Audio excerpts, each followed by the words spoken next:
पहले आपको JIB clear करना पड़ेगा, फिर सीआईबी। यदि कोई व्यक्ति क्लर्क में है और उसने जेआईबी किया तो उसको एक इंक्रीमेंट मिल जाएगा, जो भी उसके प्रेजेंट पे स्केल बेसिस पर है। और जब आप वो सीआईबी करता है कोई क्लर्क, तो उसको जो है दो इंक्रीमेंट मिलते हैं। DBF diploma in banking and finance, ये इसके बारे में थोड़ा सा आप बताएंगे। Diploma in banking and finance केवल वही व्यक्ति कर सकता है जो कि बैंक में नहीं है। किसी दूसरे फाइनेंशियल सेक्टर में जाना है, कैपिटल मार्केट में जाना है, या कहीं भी जाना है, या इंश्योरेंस सेक्टर में जाना है, कहीं भी जाना है आपको, तो आप जब जेआईबी से भी किए रहेंगे तो आपको एडिट एडवांटेज मिलेगा। सो हे गाइस, वेलकम बैक। सो आज हमारे साथ हैं राकेश सर, जो कि एक्स एजीएम रह चुके हैं यूनियन बैंक ऑफ इंडिया का, एंड 37 ईयर प्लस का एक्सपीरियंस है सर का, एंड बहुत सारे सर्टिफिकेशंस जो कि सर ने, वो जैब हो, कैब हो या अदर इंटरनल प्रमोशंस हो।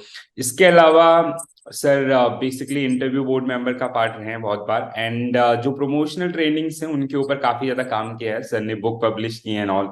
सो thank you so much sir for joining us. So हमारा जो एजेंडा था बेसिकली इस मीटिंग का, वो ये है कि जो बैंकर्स जो ऑलरेडी बैंक ज्वाइन किए हैं अभी रिसेंटली, या फिर जो बैंकिंग की तैयारी कर रहे हैं, उन सब के लिए थोड़ा सा एक गाइडेंस मिल जाए कि किस तरीके से वो आने वाले समय में कहीं ना कहीं अपनी कैरियर के अंदर ग्रो कर सकें। तो उनका कैरियर ग्रोथ क्या होगा, या सैलरी इंक्रीमेंट कैसे आपके ले सकते हैं, या फिर जो भी उनके प्रेफरेंस एरियाज हैं वहां पे काम कैसे कर सकते हैं, और कौन से सर्टिफिकेशन जो उनको हेल्प कर सकते हैं। Rakesh sir. Thank you Mahesh ji, and I am please to be with you again, है ना। और ये बहुत अच्छा है कि आपने टॉपिक लिया जेआईबी सीआईबी के बारे में, क्योंकि आजकल बैंक्स में लोग आप ज्वाइन कर रहे हैं।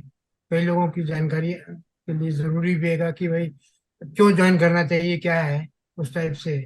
साथियों, आप सभी को मेरी तरफ से नमस्ते और बेस्ट विशेस कि आप लोग जो है ये जेआईबी सीआईबी के एग्जाम्स जितनी जल्दी से जल्दी अपने करियर में स्टार्ट कर सकें। जैसे ही बैंक ज्वाइन करते हैं इमीडिएटली, या उसके 1 साल के अंदर या 2 साल के अंदर, तो वो आपके लिए ज़्यादा बेनिफिट रहेगा। जेआईबी सीआईबी में ये दो टाइप के जो इनके फ्लैगशिप कोर्सेज हैं, जेआईबी प्रिलिमिनरी है और सीआईबी एडवांस कोर्स है का। तो जब तक अब पहले आपको जेआईबी क्लियर करना पड़ेगा, फिर सीआईबी। और जेआईबी में जो है आपको जितनी जल्दी क्लियर कर लेंगे तो आपको बेसिक कॉन्सेप्ट जो है बैंक के, इकोनॉमी के, और जो भी बैंक में जो भी कार्य होते हैं उन सब के बारे में आपको पूरा मिल जाएगा। So you will get a basic concept about the banking, the procedure systems.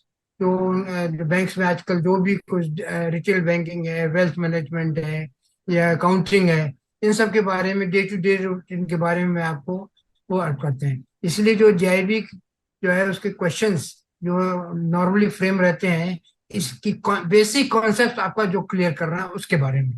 Yes जहाँ सर। सीआईबी है, तो सीआईबी जो है वो आपको एडवांस रहता है। उस क्योंकि आपको जैसे जैसे आप आगे बढ़ते जाएंगे अपने उसमें, तो आपको जो है डिसीजन मेकिंग, प्रॉब्लम सॉल्विंग की जरूरत पड़ेगी, एनालिटिकल स्किल्स की जरूरत पड़ेगी, तो वहां पर वो एडवांस कोर्स रहता है। यस सर, आप कुछ कहते थे। हाँ सर, सो बेसिकली जैसे कैंडिडेट का बहुत बारी क्वेश्चन रहता है कि अगर वो जेआईबी या सीआईबी करते हैं तो उनको फायदे क्या क्या मिलते हैं इसके, what are the basic benefits. So थोड़ा सा आप अपने एक्सपीरियंस के साथ इसको बताएंगे। हाँ देखो, अब मैं जहाँ तक फायदे का सवाल है तो फायदे ही फायदे हैं। फायदे दोनों तरह से हैं। मॉनेटरी भी फायदा है और प्रोफेशनली भी आपको गेन है। मॉनेटरी कैसे फायदा है, क्योंकि जेआईबी जब आप करते हैं, यदि कोई व्यक्ति क्लर्क में है और उसने जेआईबी किया, तो उसको एक इंक्रीमेंट मिल जाएगा, जो भी उसके प्रेजेंट पे स्केल बेसिस पर है। और जब आप वो सीआईबी करता है कोई क्लर्क, तो उसको जो है दो इंक्रीमेंट मिलते हैं। ओके। इसी तरह ऑफिसर जो है, ऑफिसर के केस में क्या होता है कि ऑफिसर को जेआईबी का एक इंक्रीमेंट मिलता है और सीआईबी का एक इंक्रीमेंट मिलता है। अब ओके। केवल इंक्रीमेंट मिलने से काम नहीं चलता है, आपको इंक्रीमेंट के साथ वो, क्योंकि इंक्रीमेंट होगा तो आपका बेसिक पे इंक्रीज हो जाएगी। जब बेसिक पे आपकी इंक्रीज होती है तो ऑब्वियसली उसका और दूसरे पर्क्स हैं, जो अलाउंसेस हैं, प्लस आपका महंगाई भत्ता है, डियरनेस अलाउंस जिसे बोलते हैं, वो सब उनसे बेसिक पे से लिंक्ड है। तो जितनी बेसिक पे आपकी बढ़ेगी इंक्रीमेंट लगने से, वो सब होगा। तो ऑन एन एवरेज जो हमने देखा है, वो अर्ली स्टेज में जो ज्वाइन कर लेते हैं और जो 30-35 साल की सर्विस करते हैं, उनको 30 लाख के आसपास तो जो है, मैं समझता हूँ 30-35 लाख के आसपास तो बेनिफिट हो जाता है। ओके। क्योंकि अब क्या वेज रिविजन होते हैं, जहाँ वेज रिविजन होते हैं तो ऑब्वियसली इंक्रीमेंट का अमाउंट भी बढ़ता है। तो उसी हिसाब से वो सारी चीजें आपका डीए बढ़ता है, तो वो सब आपको लगता है। तो आज की तारीख में अगर देखा जाए, 30-35 लाख का जो ओवरऑल करियर में आपको मॉनेटरी गेन हो जाएगा।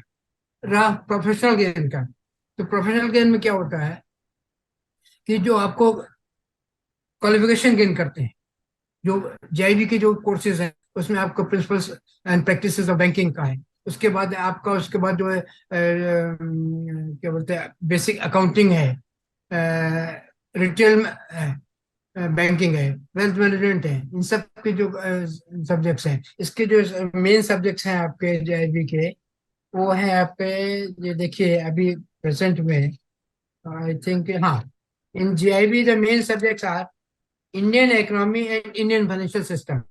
इससे आपको पूरी इकोनॉमी जो अपनी भारत की है, और जो फाइनेंशियल सिस्टम क्या है उसके बारे में कॉन्सेप्ट क्लियर हो जाते हैं, जानकारी मिल जाती है।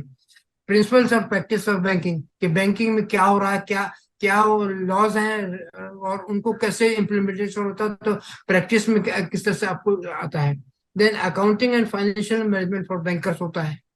एंड इसके अंदर आपको पूरे अकाउंटिंग प्रिंसिपल्स जो फाइनेंशियल आपको पूरा, चाहे वो फॉरेन एक्सचेंज हो, चाहे आपको डोमेस्टिक उसमें हो, वो सारी चीजें आपको अकाउंटिंग के बारे में बताते हैं। Then finally it comes to retail banking and wealth management.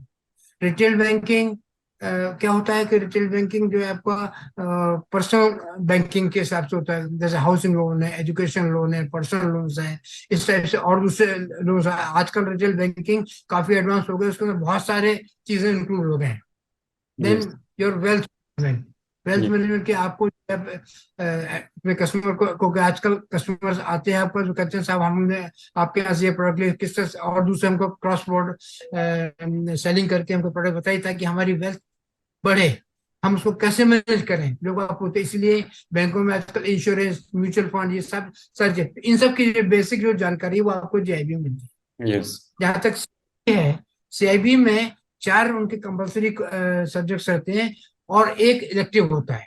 Elective है, चाहे एचआर है, आपका रूरल बैंकिंग है, या आपका सेंट्रल बैंकिंग है, रिस्क मैनेजमेंट, मतलब जिस स्ट्रीम में आप वर्टिकल में जाना चाहते हैं, तो वो आपको आपको अपने और नॉलेज को शार्प करने के लिए रहता है। तो इस तरह से अपने को ये जेआईबी और सीआईबी के कोर्सेज करने पड़ते। प्रोफेशनली आपको इंक्रीमेंट मिलता है, ये आपको जो वेटेज रहता है, जो बैंक प्रमोशंस होते हैं, जो पोस्टिंग्स होती हैं, उसमें आपको बेनिफिट्स मिलते हैं।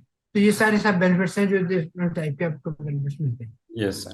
सो बेसिकली सर, जैसे लाइक मॉनेटरी बेनिफिट्स तो आपके इन्वॉल्व हैं ही हैं, क्योंकि जैसे बहुत सारे कैंडिडेट आज की डेट में कॉम्पिटिटिव हैं। मतलब आज का अगर हम लोग युवा की बात करें तो वो कहीं ना कहीं, पहले ऐसा होता था कि सरकारी नौकरी मिल गया तो थोड़ा सा रिलैक्स रहते थे, बट आज का कैंडिडेट जो मैंने देखा है कि उनको ये रहता है कि जॉब के बाद भी क्या क्या अपॉर्चुनिटीज हैं। तो जेआईबी एंड सीआईबी ये मस्ट आपका हो जाते हैं। साथ ही साथ सर एक चीज और, मैंने जो काफी कैंडिडेट से जब इंटरेक्शन होता था, उन्होंने ये बताया कि जो उनके इंटरेस्ट एरियाज हैं उनमें काम करने का मौका उनको मिलता है। जैसे अगर सपोज दैट कोई कैंडिडेट है, उसको इन्वेस्टमेंट बैंकिंग में काम करना है या क्रेडिट के ऊपर काम करना है, तो इन सर्टिफिकेशन से कहीं ना कहीं उनको वो प्रायोरिटीज मिलती हैं बैंक के दौरान। डेफिनेटली, डेफिनेटली जब आप लोग किए रहते हैं तो आप, क्योंकि होता क्या है कि वो आपको जज करते हैं, भाई आपको क्या, आपकी नॉलेज क्या है, इंटरव्यू में पूछा ही जाता है। और latest advance technologies, advance details भी पढ़े तो उसको एज मिलता है उसके अंदर। और वो इसके अंदर आपका इन्वेस्टमेंट मैनेजमेंट, म्यूचुअल फंड्स, आपको कैपिटल मार्केट, इन सब की जानकारी आपको मिलती है कि ताकि आपको इन्वेस्टमेंट बैंकिंग की तरफ से इंश्योरेंस पॉलिसीज जाएगा।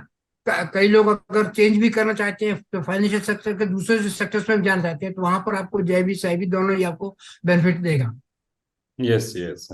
सो सर एक और सवाल जो नॉर्मल रहता है मतलब कैंडिडेट के दिमाग में कि अगर कोई बैंकर, कोई भी पर्सन अगर बैंक ज्वाइन करता है, सपोज दैट क्लर्क या पीओ की पोजीशन पे, अगर वो विदाउट सर्टिफिकेशन रहे, और एक दूसरा कैंडिडेट जो विद सर्टिफिकेशंस, मतलब वो जो आपके जैब कैप के एग्जामिनेशंस हो या अदर जो प्रमोशनल एग्जामिनेशन उनमें एक्टिवली पार्टिसिपेट करता है, तो दोनों की जर्नी के अंदर जो बेसिक डिफरेंसेस देखे हैं आपने, जो फील किए होंगे जब आप ऑर्गेनाइज। हाँ, देखिए उसमें सीधी बात है, जब आप जेआईबी सीआईबी नहीं किए हुए हैं, एक वो आज व्यक्ति है और एक वो व्यक्ति जिसने सीआईबी पर एक मान चले जेआईबी सीआईबी कर लिया उसने, तो ऑब्वियसली उसको जब नेक्स्ट प्रमोशंस होते हैं करियर ग्रोथ में, क्योंकि अब जो स्केल वन में तो आदमी ज्वाइन करता है स्केल वन में, और हर आदमी चाहता है कि हम ऊपर जाएं। तो स्केल 7 8 तक का जो आपका वो है, जिसमें स्केल 5 तक के जो सिचुएशंस हैं वहां पर आपको क्लियर कट जो जेआईबी सीआईबी का वेटेज मिलता है। और जो आपकी जो इंडिविजुअल बैंक्स की जो प्रमोशन पॉलिसीज है उसमें उन्होंने स्पेसिफिकली मेंशन करते हैं कि अगर आप जेआईबी सीआईबी है तो उसके अंदर मार्क्स के वेटेजेस दिए हुए हैं। ओके। मान लीजिए एक व्यक्ति है जिसको जो है अप्रेजल वगैरह सब चीज मिलके 100 में से मान लीजिए ये 50 मार्क या 60 मार्क मिल रहे हैं, तो जब दूसरा व्यक्ति है उसे सीआईबी जेआईबी सीआईबी किया है, तो मान लीजिए उसका जेआईबी ने जिसने किया उसको 10 पॉइंट है, जिसने सीआईबी किया उसने जो है 5 पॉइंट है या 10 पॉइंट मान लीजिए, तो टोटल होगा 20 पॉइंट। तो जब उस साथ वाले आदमी जिसको 50 या 60 नंबर मिले हैं और आपको 50 60 नंबर जो education qualification plus service length और वो सब मिला के जब आपको हो गया अप्रेजल वगैरह, तो इसमें आपको जो 20 पॉइंट्स आपके ऐड हो जाएंगे। तो आपको जो है प्रमोशन प्रोसेस में आप जो ऊपर आ जाएंगे यस। लेजर पे। तो दिस इज द बेनिफिट जो कि आपको करते हैं। तो एक जो नॉन सीआईबी है और जो एक जो सीआईबी किया है, प्लस जो मॉनिटरी गेन तो है ही, जिसने नहीं किया उसको जो दो लोग एक साथ ज्वाइन किए मान लिया 18,000 की जो बेसिक पे है कि दोनों की, एक ने सीआईबी कर लिया तो उसको जो है 2 इंक्रीमेंट ऐड हो गए, क्लरिकल लेवल पे किया तो उसको 3 इंक्रीमेंट ऐड हो गए। तो आपका जो मॉनिटरी लेवल भी जो उसका भी बेसिक भी आपको 20,000 21,000 हो जाएगा और आपका जो 18,000 पे ही आप चलेंगे। तो ये होता है। और this is the main difference उसके अंदर। साथ में क्या होता है कि जब आप काम करते हैं काउंटर पर या जो डेस्क पर आप काम कर रहे हैं, तो वहां पर आपको एक कॉन्फिडेंस आता है। मान लीजिए कोई कस्टमर आया एक प्रॉब्लम लेके आ गया, क्योंकि आपको मालूम है कि इसका इनसाइड क्या है आउटसाइड क्या है, तो you are not dependent about other, आप अपना एप्लीकेशन फाइंड करेंगे और उसकी प्रॉब्लम सॉल्व करके आप जल्द से जल्द डिसीजन निकालेंगे। ओनली इन केस ऑफ जो हार्डकोर जो प्रॉब्लम्स रहती हैं वहां पर, जहाँ पर आपको उतना एक्सपीरियंस नहीं आएगा जो आपका, तो वहां पर आपको जो जरूर प्रॉब्लम, अदरवाइज नॉर्मली आपको जो कॉन्फिडेंस रहेगा, आप सामने वाले की प्रॉब्लम सॉल्व कर सकते हैं जल्दी से। आप जो है हर डेस्क का काम कर सकते हैं। साथ यस। ही साथ एक व्यक्ति को ट्रेनिंग लेनी पड़ेगी जो डायरेक्ट वाला है नॉन पे, आपको उसको उसको बताना पड़ेगा डेबिट क्या है क्रेडिट क्या है, बैंकिंग के अकाउंटिंग प्रिंसिपल्स क्या है। आप जब जेबी सीआईबी के तो आपको ये सब चीज मालूम है ऑलरेडी, तो you can apply your mind and you can do the things accordingly. Yes yes, nice sir. So like जैसे आपने चीजें बताई कि ये चीज यूजुअली लोगों को पता नहीं होती है कि जो स्केल 3 या स्केल 4 की जो एग्जामिनेशंस होते हैं, इंटरनल प्रमोशंस होते हैं, तो वहां पे भी काफी ज्यादा वेटेज हो जाता है जैब कैब वाले कैंडिडेट के लिए। सो और कहीं ना कहीं जो सिलेबस आपका डिजाइन किया गया, मैंने जितना उसको फील किया कि काफी ब्यूटीफुली डिजाइन किया गया है। तो वो अगर जैब का हो तो आपके फंडामेंटल्स को बना रहा है, कैब के अंदर अगर आप आते हैं तो कहीं ना कहीं थोड़ा एडवांस चीजें आपकी आ जाती हैं, जिससे कि हाँ, उसका एनालिटिकल स्किल प्रॉब्लम सॉल्विंग है और डिसीजन मेकिंग, क्योंकि हर जैसे आप जाएंगे तो आपको वहाँ डिसीजन, अब जैसे एक कोई लोन प्रपोजल आ गया, अब आपको रेशियोज नहीं पता है यस एबी वाले को, तो पहले तो पढ़ेगा कि रेशियो क्या है, और आप जो इमीडिएटली आपको मालूम करंट रेशियो क्या है, डेट इक्विटी रेशियो क्या है, डीएससीआर क्या है, ये सब चीजें कि आप इमीडिएटली बेस्ड ऑन दैट कि भाई ये इसका वो पैरामीटर में आ रहा है या नहीं आ रहा है, you can take a quicker decision. Yes sir. तो यस डिसीजन आपके जो प्रॉब्लम सॉल्विंग एनालिटिकल स्किल्स वो कई चीजें आती हैं।